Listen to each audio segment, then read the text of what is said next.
Hello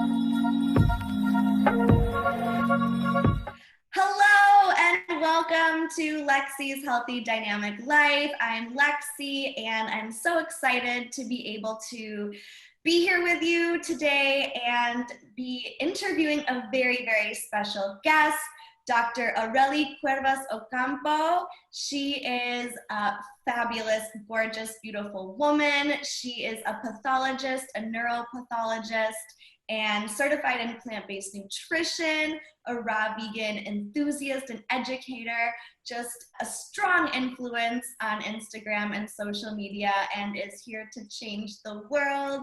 Dr. Areli, thank you so much for being here with me today. You're welcome, Lexi. Thank you so much for inviting me. I'm so excited to exchange info with you. Let's see how it goes. Yes, I'm so excited too. So as a doctor, I'm just so curious about your story. So could you tell us a little bit about what led you into the field of medicine and also what led you into raw veganism? Sure. So, both are very different stories, but I guess like the common ground is, to be healthy and to help people.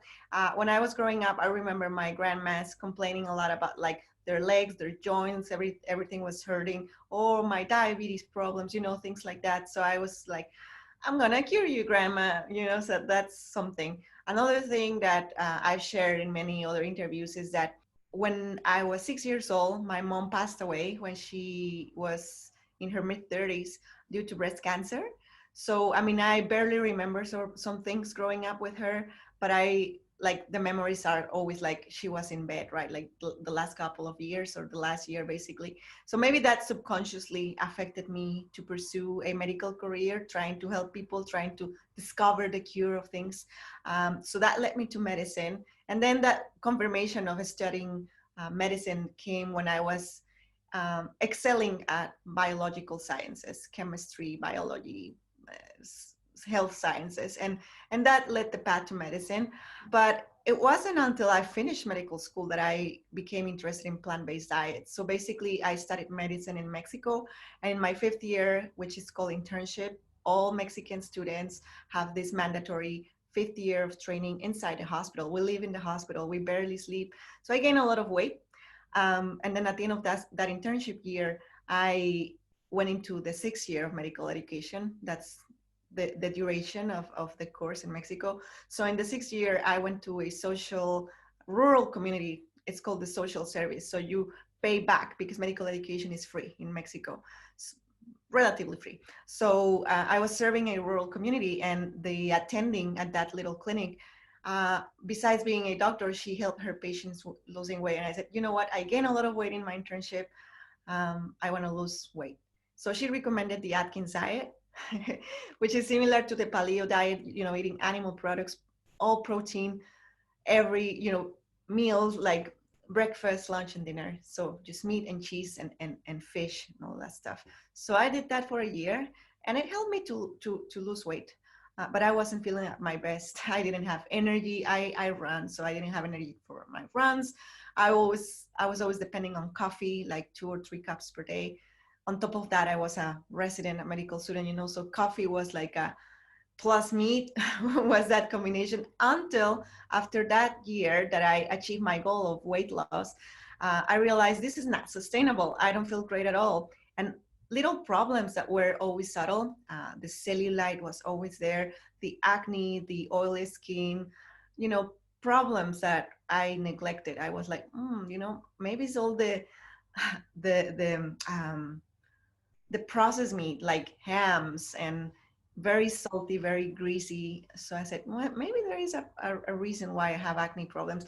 And I started reading more about it on my own, documenting, getting all this info.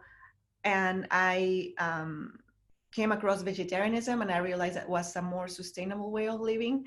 So I became vegetarian in 2008.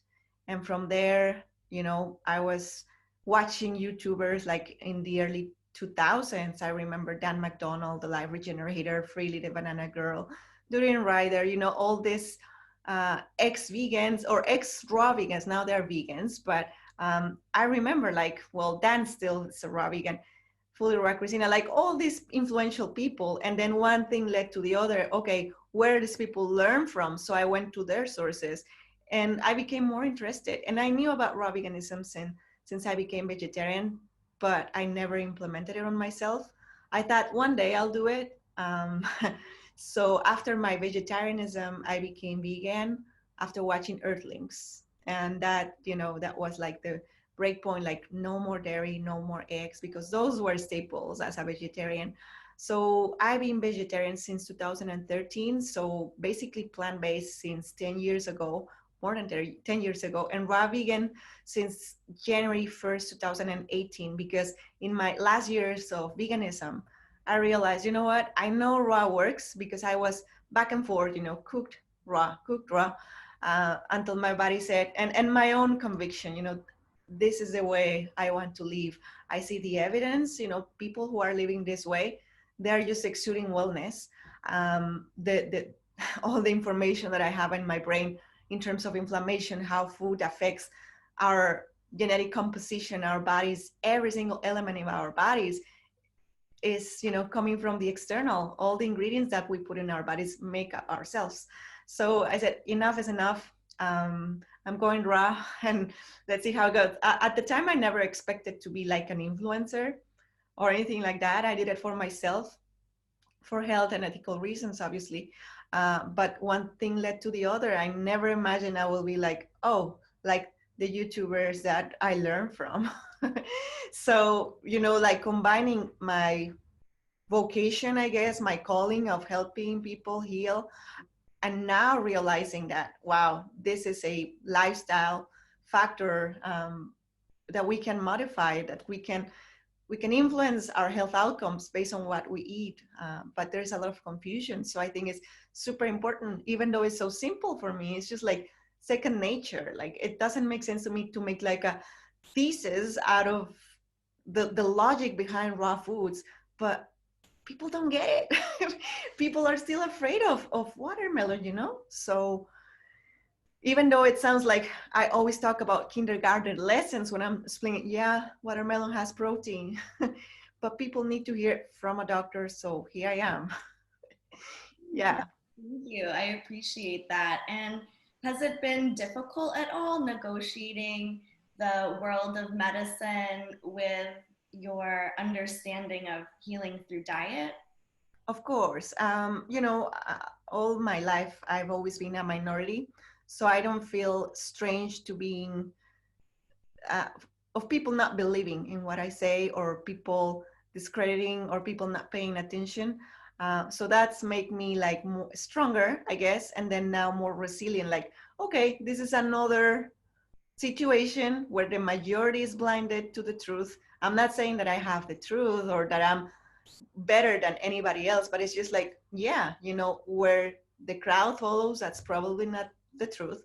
So that happens with everything in society. So right now, even as a single raw vegan doctor in my hospital, I don't feel isolated at all. I've been used to it, like standing on the side of the truth rather than following the crowd. So it's, at the beginning, it's difficult. Like people are more familiar with veganism because now it's more mainstream.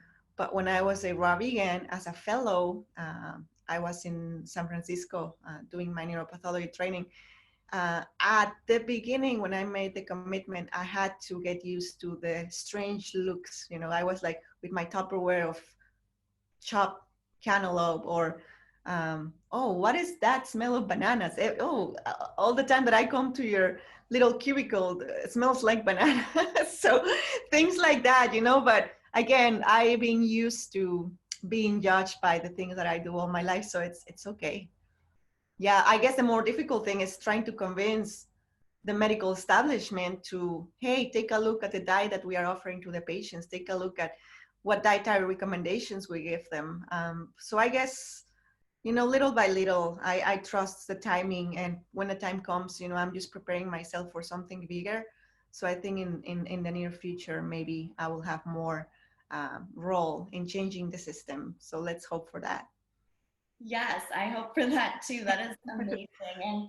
And it's clear, like you look glowing. There's a Oh, glowing thank you. light around you. So Raw vegan works for sure. And so I'm curious a little bit about neuropathology. What examples are there? What do you look at? Does that Yeah. include like mood disorder or things like that? Yeah. So, when you are a medical student, you have two different options for specializing into something. So if you want to specialize in the eyes, you study ophthalmology, right? Well, when you become ophthalmologist, there's also subspecialties like, oh, an ophthalmologist that focuses on the iris or the retina or like different compartments in the eye, that you have your subspecialists. It's so broad, the knowledge nowadays. So when you choose pathology, you choose an organ to become an expert in that organ or system. So you have hematopathologists, they study the brain disorders, um, dermatopathologists, skin disorders from the pathology perspective. If you have neuropathologists, and it's not only the brain, because the brain is just a component of the central nervous system, but we studied the cerebellum, the brainstem, the spinal cord, the nerves and the muscles and the eye. All that is part of the nervous system, central and peripheral. But most of the times, we see brain pathology. So what I do is everything that comes from the theaters or operating rooms that the neurosurgeons are working on, they send a piece of tissue. Like, for example, they see in the imaging study, oh, there is a tumor here in the left frontal lobe of the patient.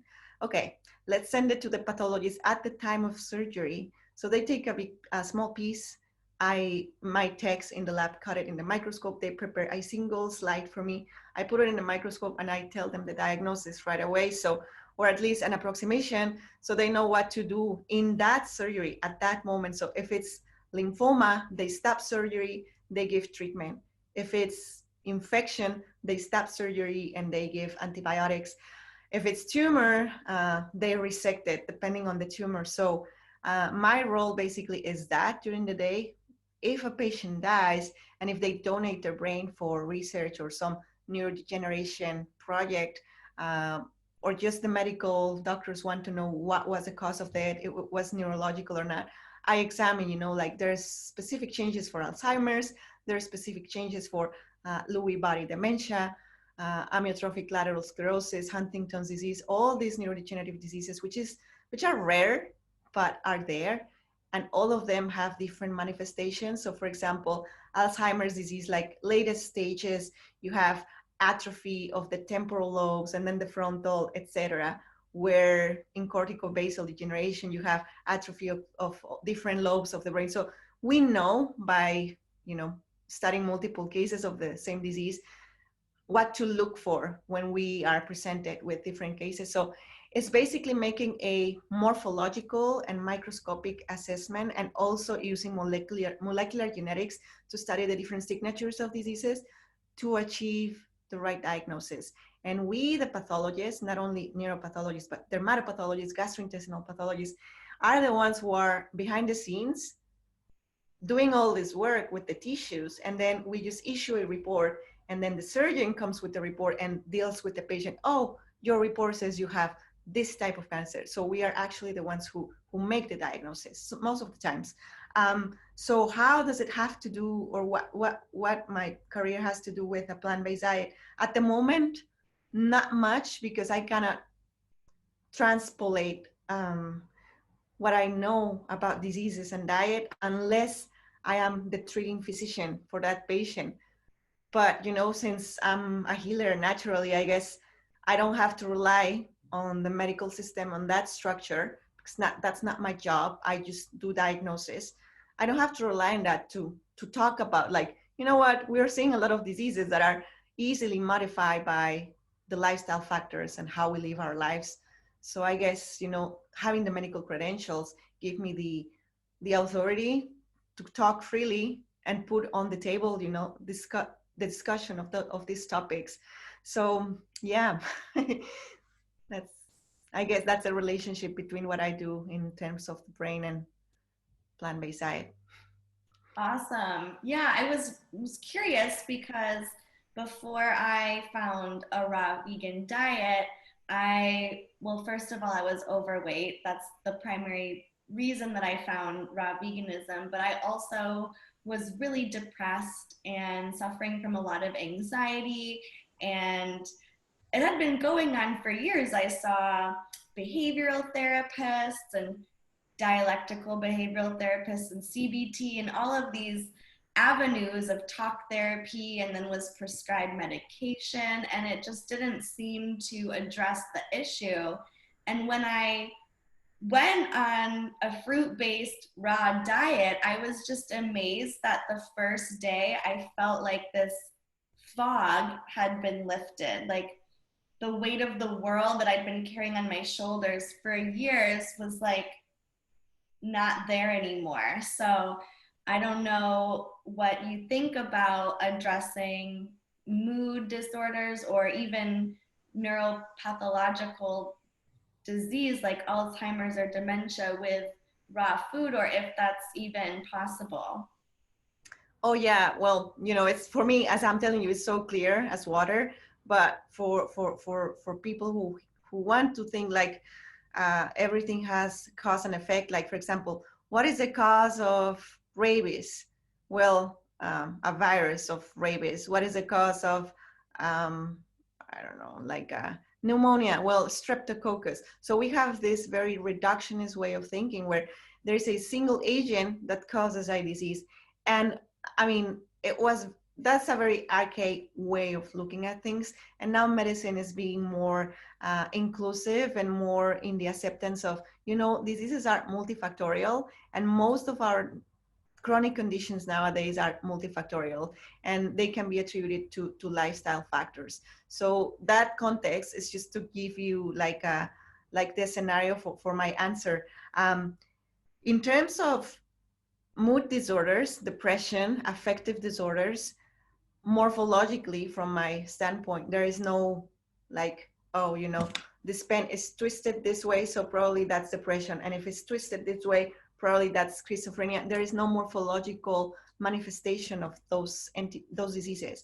So, but now, like since 10 years ago, the microbiome, not discovery, just like realizing that it's there, the microbiome like shed a beam of light in terms of understanding how mood and affective disorders are highly influenced by the way we eat. So, and I totally relate with you. I was not like a necessarily upbeat person in my life. Like I was always driven by external forces like accomplishments, diplomas, passing tests. But that was my happiness, relying on something external for validation. But now, like eating this way, I don't need any of that. Like really, like my worth is not depending on my credentials. Like if I get kicked out of my job today, it doesn't matter to me. Like I know my value. So that's very, very related with the way we eat. So if we create the right environment for the microbiome, which are the little creatures that live in your gut, and not only in your gut, but in your skin, in your hair, everywhere. But if we feed them with the right food, we propitiate the development, the proliferation of the good guys. And the bad guys that are craving the bread, the pasta, the cheese, the pizza, those are gonna die off because their main source of nutrition are those junk food that we no longer put in there. So it's super important because with the discovery of the microbiome came the discovery of the brain-gut axis, or brain-gut microbiome axis, which is like a full network of feedback. Like if your critters in your gut, the microbiome, are happy because you're feeding them with fiber, water, nutrients, directly from Mother Earth, they are thriving and they're happy, and they're helping you to secrete hormones that make you happy, serotonin, all these feeling good hormones. And that way, if you feel good, you are more in touch with your mission, with your purpose. You feel more motivated to do things. You look at things differently. You lift the veil, basically. You you clean out the fog. Everybody feels that fog. I was there. So yeah, that's basically the relationship. I mean, now science is discovering more and more what we eat, the exercise we do affects our mood. But the truth has been always there. Science is a little bit delayed. We just understand. Science just analyzes things that are happening and that are already there. So yeah, that's the explanation, I guess. I love that explanation and just the visual of little creatures in my microbiome, in my hair, and my skin, like, give me more fruit. And then the other ones are like, give me pasta. And it's like, who do I want to feed? It reminds me of that fable of the wolves within. I don't know if you've ever heard of that, but which wolf do you want to feed? And for many of us, including myself for a long time, it feels really challenging in a moment to decide to eat healthily when I or anyone who's listening experiences cravings. Like, I really feel like I need the pasta dish or the meat or the cheese. And what advice would you give someone who's facing that dilemma in real time? Yeah, like in order to do any lifestyle modification, you need to know your why. So for some people, for me, was like weight loss. And then when I achieved weight loss, was like, okay, now that I lost the weight, I want to have clear skin. Like, want to be happier. I want to be radiant like all these raw vegans. So that was my why. And I knew, like, experimenting on myself, how I felt when I was able to commit to raw versus when I went back and, um, I was not strong enough in my convictions and made room for junk vegan food, for example, when I was transitioning. So it's just remembering your why, and don't beat yourself so hard if you're still in that transitional phase, because the more you fall, it's like a reinforcement. Like, it's like a back and forth.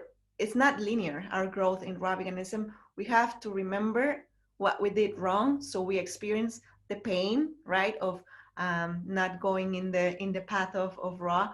And we learn by contrast. So if anybody is struggling with that, first remember your why, do the right thing. It feels great when you are able to resist the cravings.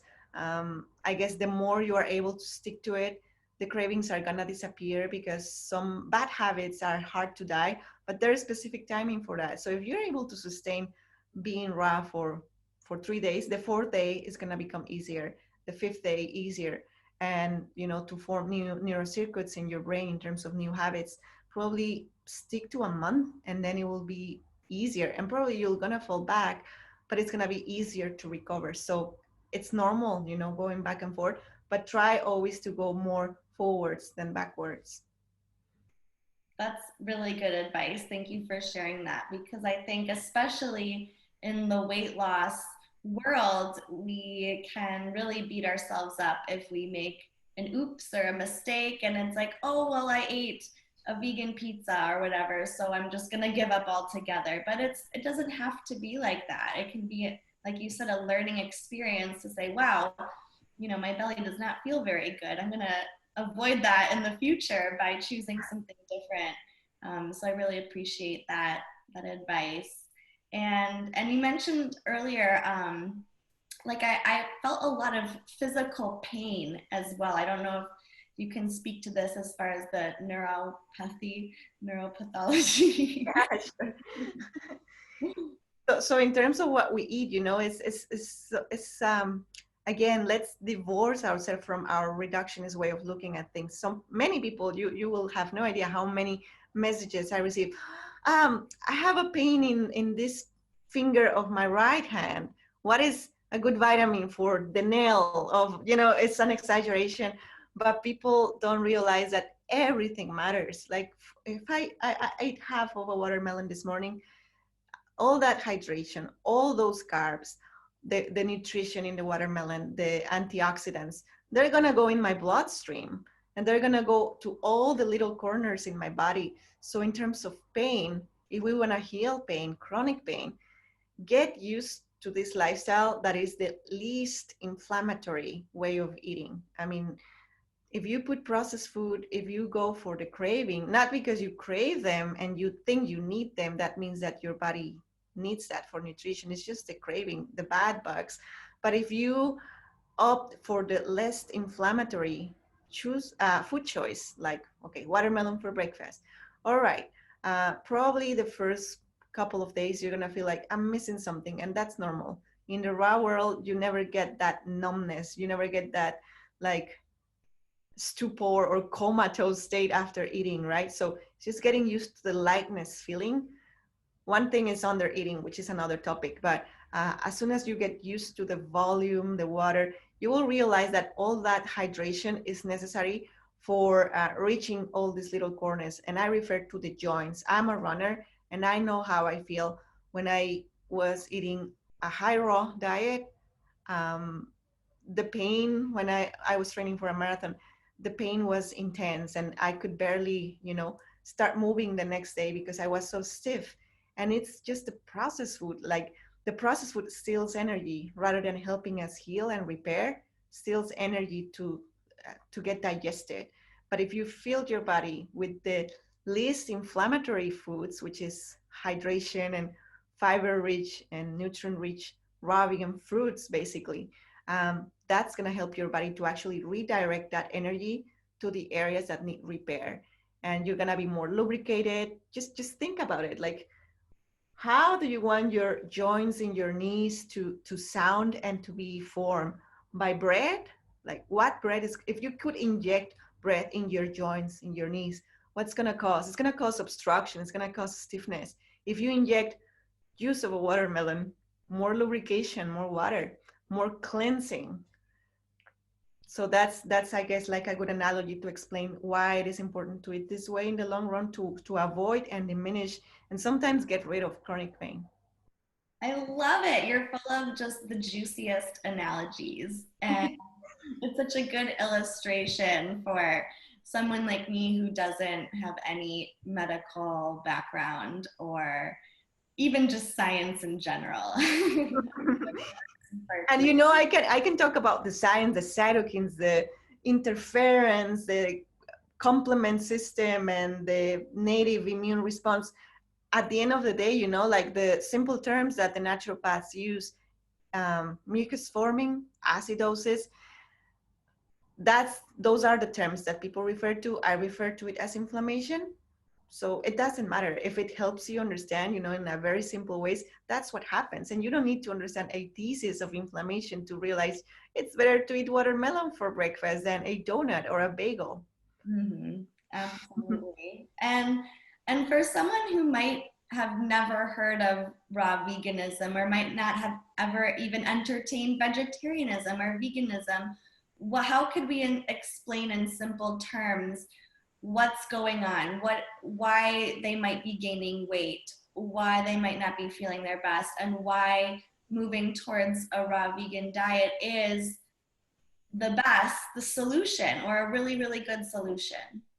Yeah, well, I guess for weight loss, calories matter. So it's not the same if you eat a kilogram of cherries versus a kilogram of dates. So some people feel like they are entitled to eat indiscriminately numbers of calories. Oh, just because it's raw vegan, I'm gonna be fine. No, just realize that calories matter. Some raw vegans who are YouTubers, I'm not gonna say any names, but they keep cycling for hours, and they say that sugar is like, you need to carb up, and probably you know who I'm talking about. But if you want to lose weight, first of all, you have to realize that if you're transitioning, your body has an adaptation phase, and it's probably going to take you a few months to basically adjust, because people don't realize that they are calorie restricting when they are doing keto or paleo or standard American diet, because it's so dense, the food they eat or we used to eat, that two slices of pizza or a hamburger that is this size only is so satisfying because it's condensed calories, processed food, unrecognizable substances that the body has to deal with. And we feel like, I just feel like I ate a rock and it's sitting there for so long. And we basically, hunger is gone, basically.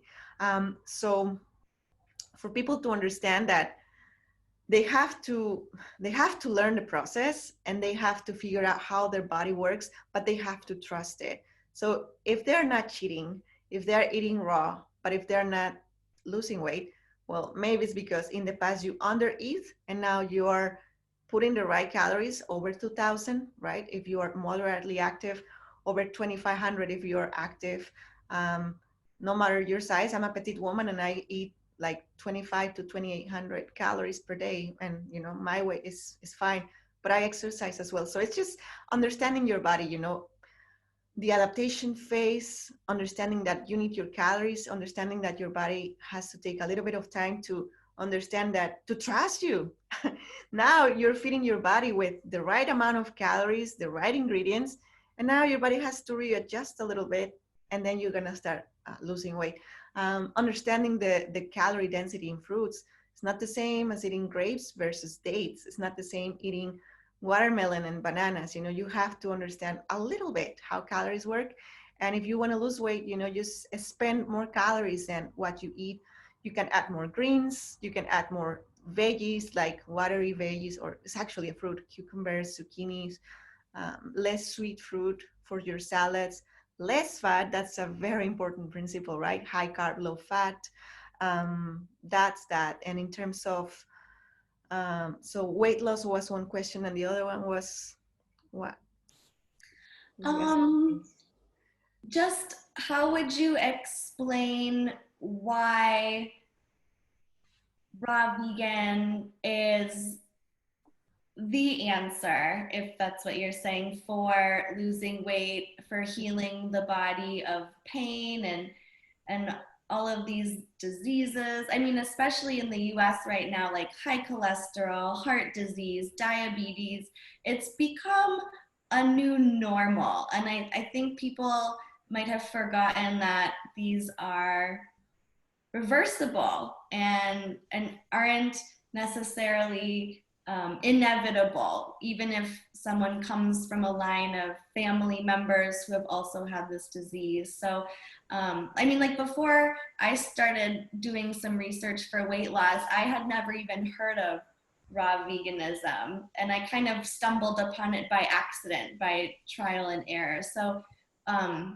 I guess just in general, what would you say to someone who might not have ever heard of it and is like, that sounds absolutely crazy. Like, I'm not gonna eat watermelons all day or grapes. Like, what would you say? Sure. Okay. So let's just start with the premise of that we live in the age of misinformation, and just because we have access to a lot of information nowadays at our fingertips, that doesn't mean that it's good. It's actually very detrimental because there is a lot of confusion that have a lot of interests. I mean, how can you explain that the whole medical system does not promote a plant-based diet when very prominent plant-based proponents have proven the reversal of atherosclerosis? Dr. Esselstyn from Cleveland Clinic proved that arteries, like very, very hardened plaques, were melted basically on a plant-based diet, low fat or zero fat.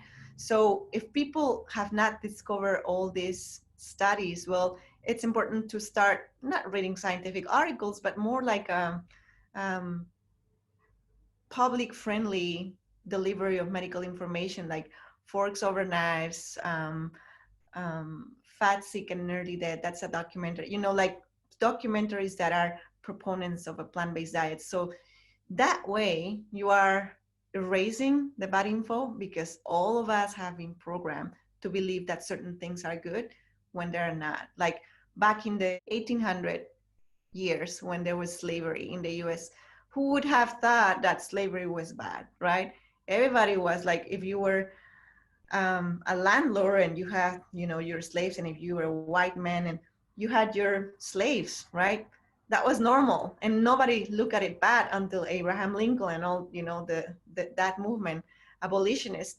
Well, in the past it was accepted. So now, even though we are not enslaved, but mentally, and in the era of information, we are enslaved to believe certain things. So once we follow that premise, you have to start questioning everything. So if the myth of needing protein every single meal of the day can be debunked by the information you start gathering, everything else can also be debunked. Just start questioning, like, who determines that we need to be eating 3 times a day? Like breakfast is the most important thing. Like 7 a.m. you have to start stuffing yourself with coffee, bacon and eggs. And who said that? For what? Oh, because I need to go to work. For what? Oh, because I need to work for someone so they generate income. Oh, because all the system, that the moment you drive through the drive-through, everything is feeding the system. So what if you break free from that? You start looking all these patterns. So it's not conspiratorial or conspiration, I don't know, like conspiracy. It's not like that. It's just some people have switched religions. Well, just because you start thinking that your religion probably is not the religion of your parents is not right, you're not conspiring against them. You're just opening your mind to other explanations, and you probably, after being Christian, you become just spiritual and you're fine. So it's just like a matter of opening your mind and seeing things with a different perspective, starting informing yourself, seeing people who are living this lifestyle, getting convinced, trying it on yourself. And that way, I guess, that's the only way you can prove that this works, because nobody's going to convince you if you are not even willing to admit that probably you are not right if you follow the mainstream. Yeah, that was so good. Thank you. I relate to you. You said way earlier in our interview that you were advised to try the Atkins diet, and I did the same. I'm a dancer, so I grew up very concerned and almost obsessed about my weight and my size, and I would be the scientific method on myself. I would experiment with extreme exercising. I would try different diets. There was something like the grapefruit diet, and I wasn't eating enough and it wasn't sweet enough to enjoy. I tried the Atkins diet, the South Beach diet. That was really popular when I was growing up. And like you said, it can work. It can actually release excess weight, but I was miserable, like not happy, in pain.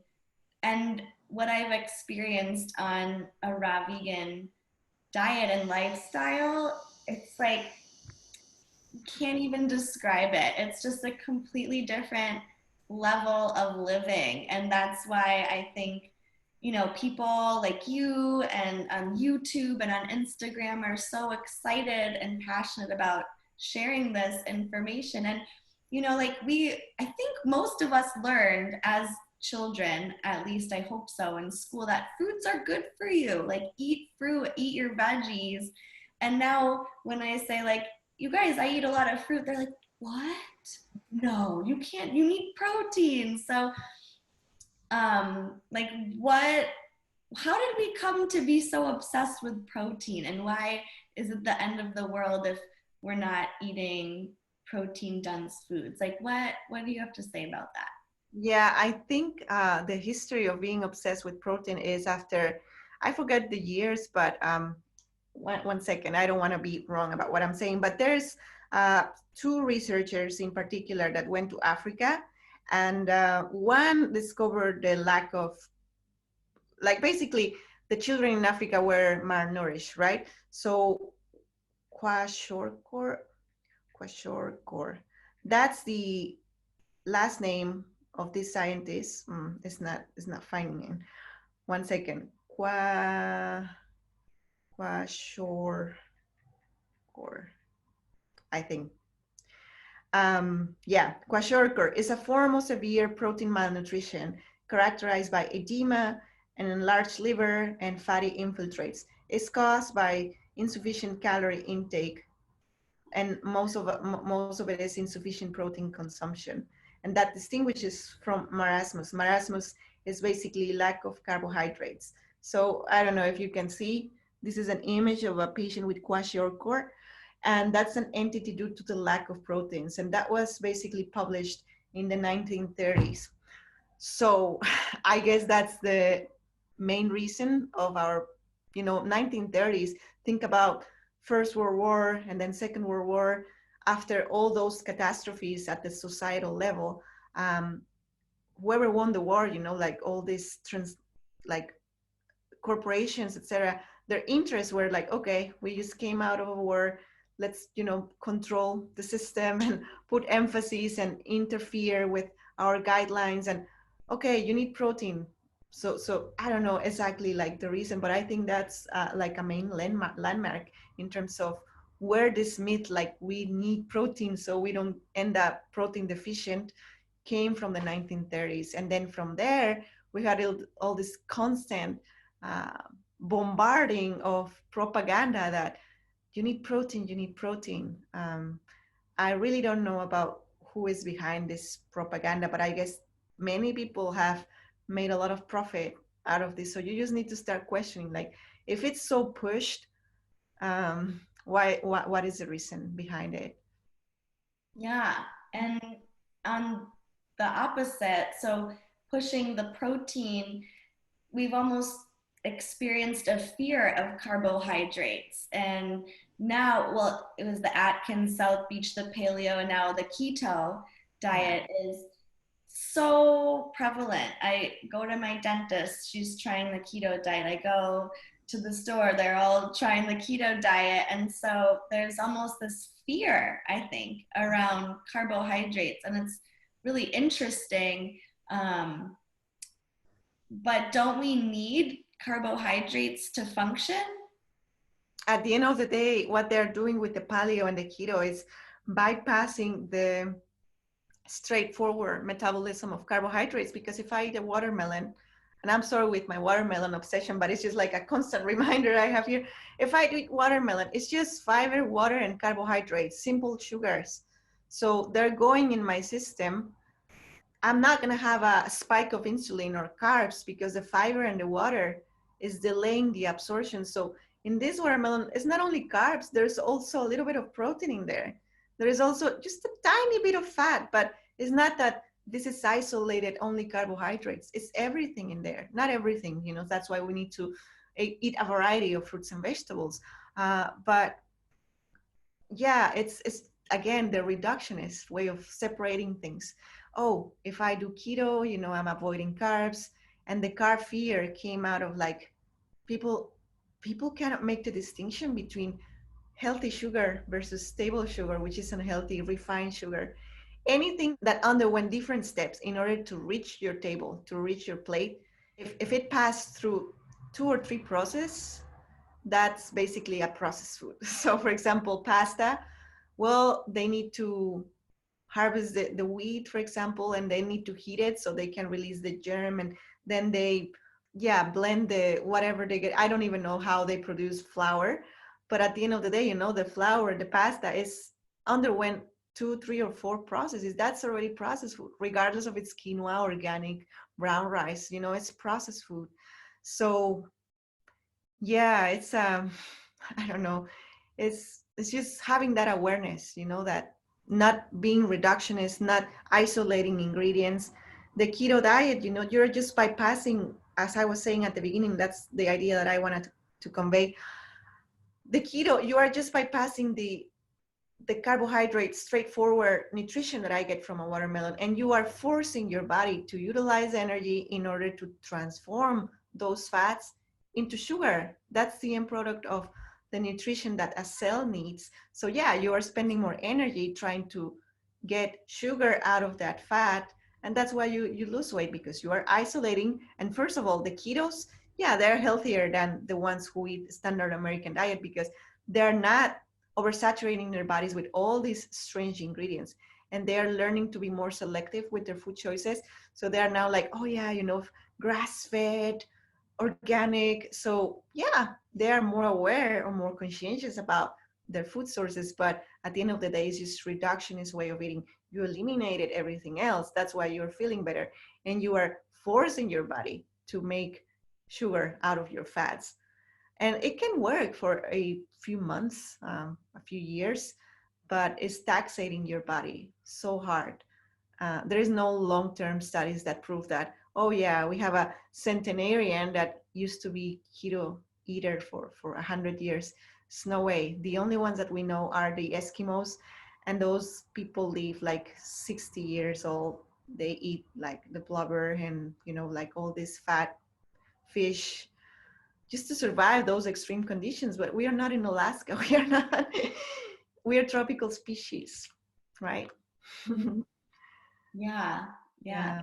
Thanks for sharing that. And I don't know what I've learned about ketosis, because as someone who's been interested and obsessed with their figure and working to lose weight my whole life, I came to learn that it is a natural state if we are in a state of survival or in starvation. The body has this backup system so that we can convert our fat stores to sugar. But I, after experiencing how I felt that way, I certainly wouldn't choose to do that long term. But what really amazed me was that when I went from being eating omnivorously to eating raw vegan essentially overnight by accident. I didn't make the conscious choice. I said I'm going to do fruit till noon and raw till 4, but I just felt so good on the fruit. I wanted to eat more fruit and salad. And so I just ate a lot too, because what I've read, Fit for Life by Harvey and Marilyn Diamond, said eat till you're full and then eat 2 more bites so that you get used to eating larger volumes. And it was just amazing how the excess weight just melted away. I released 70 pounds, I didn't know if you knew, in a very short time, in about 3 months. And it was effortless. So I don't know if, you know, with ketosis, the body burns the fat by converting it to sugar. I don't know what happened, but it seemed like all the water and the fiber and the hydration of the fruit like flushed it away and gave me energy to just like release what I no longer needed. I don't know if you have anything to share about why raw veganism can help release excess weight. Yeah, well, it seems like we cannot overeat on fruit, especially if it's seasonal, watery, and ripe. Your body, since you are connecting with nature in terms of the way you eat, right? You are receiving direct energy from your food. So you're receiving the energy you need and nothing else like the extra stuff. No additives, no colorants, no enhancers of flavor. So your body's not confused about like, oh, what I do with this. You know that the fat deposits in our bodies are like storage not only of extra calories, but also storage of toxicity. So cellulite, all this accumulation of fat in the subcutaneous tissue is basically the wisdom of the body trying to isolate our most precious organs from all this toxic stuff. So rather than having in the circulation all the additives from, I don't know, it's French fries, for example, full of trans fats. That fat, the trans fat, the glycation end products, all of that ends up in the adipose tissue. You know, and when you are eating according to nature, your body's just like, oh, finally I have the nutrition I need, I have the fiber to flush my bowel and to have my colon, you know, very with no accidents in the way. Like when you eat standard American diet, some people develop diverticular disease, some people develop megacolon because they don't eat their fiber. So many factors.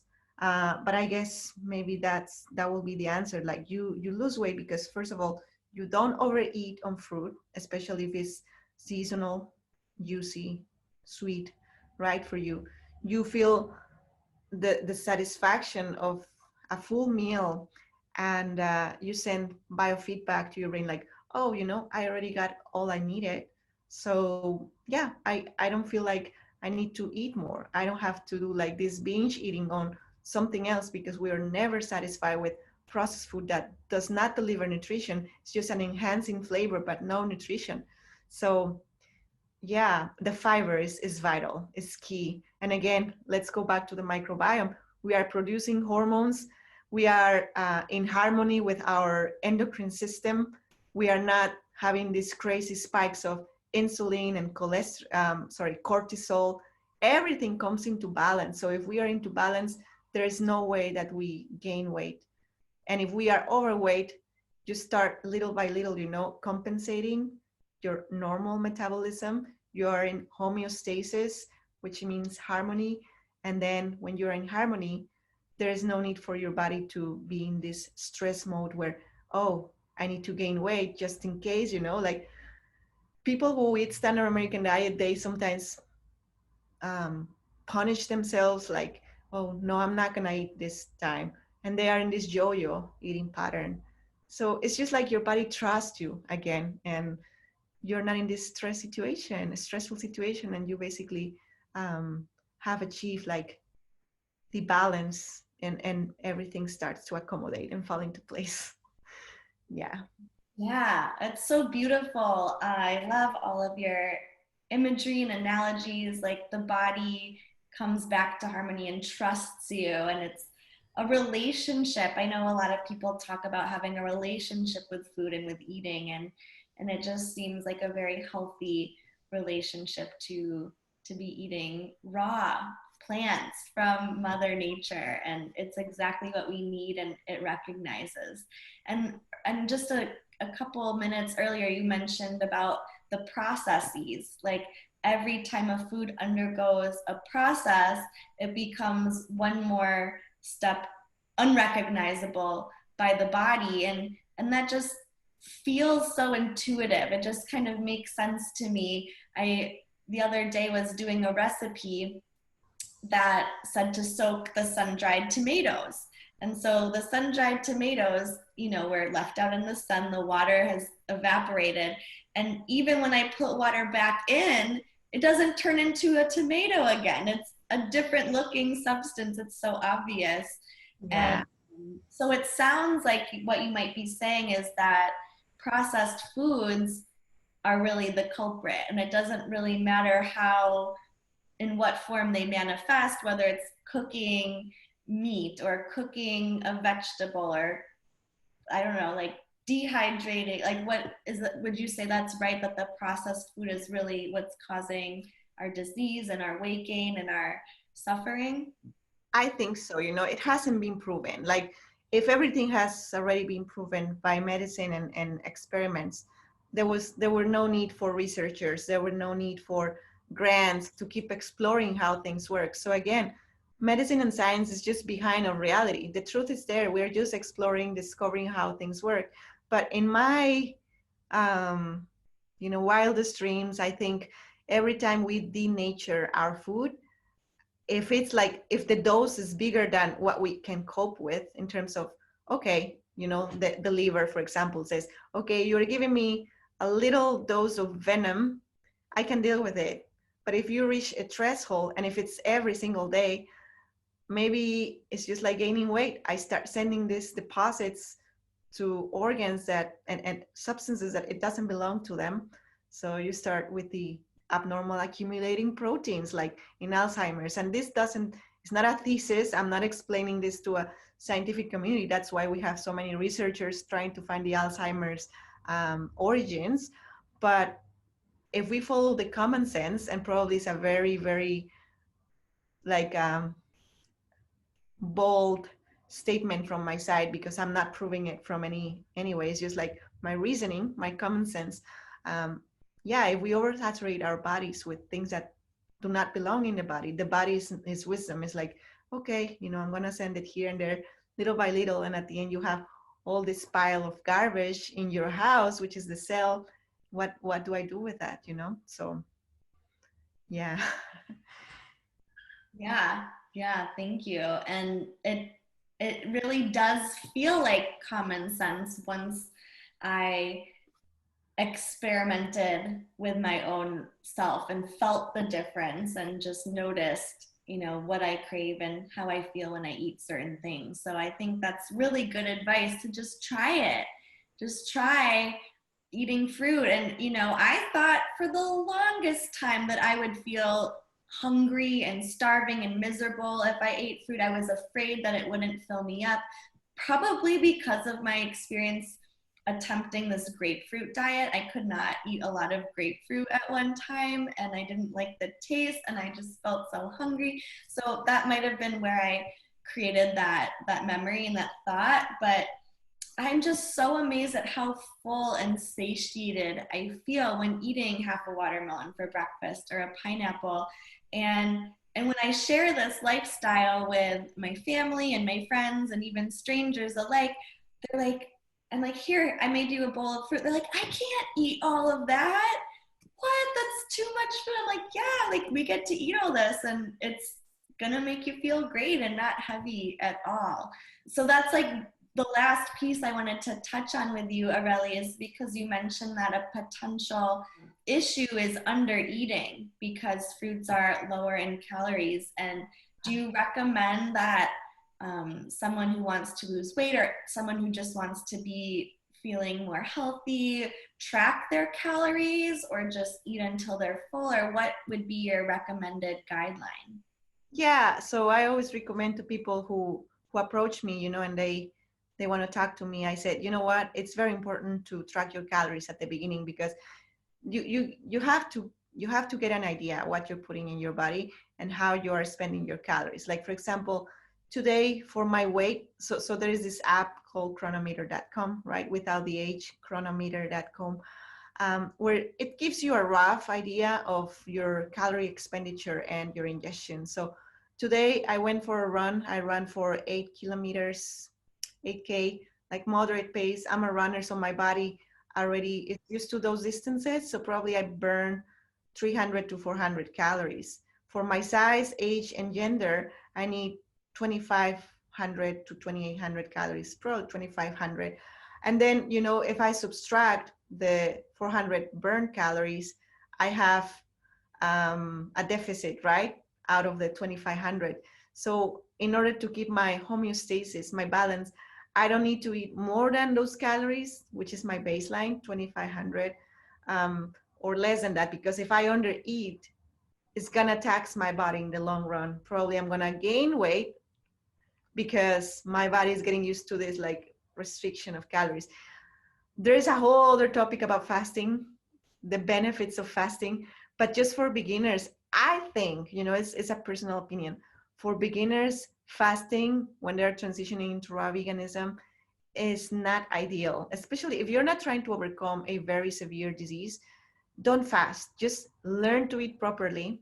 And then when your body is built up out of the good ingredients, then your body is going to be strong enough to tolerate a fast and to detox more properly because you already have the nutrition in you. So don't start with water fasting like crazy if you don't have to overcome a chronic condition. Just track your calories so you get an idea what's the amount of calories in a banana versus, I don't know, 8 dates. If you put 8 dates like in a row, like small dates, probably is this size. But 8 dates, each of them have like 40 calories. So 40 times 8, it will be 320 calories. Compared to the same size of a banana only has 80 calories.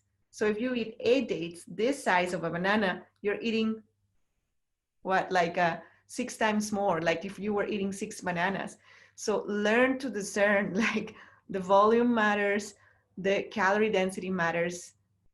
It's just like, if you don't want to track, just whatever is watery and not so sweet probably is low calorie. Whatever is more dense and sweeter is high calorie.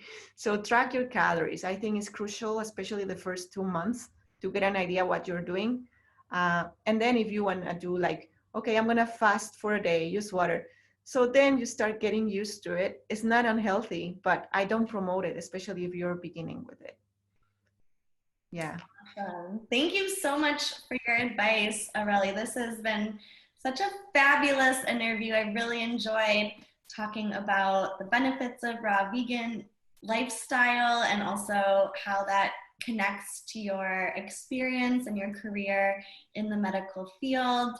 And before we hop off, I was just wondering if you have any lasting words of wisdom or advice or anything you'd like to share. Yeah, well, I would say that don't be afraid of criticism. Don't be afraid of being misunderstood or people talking behind your back.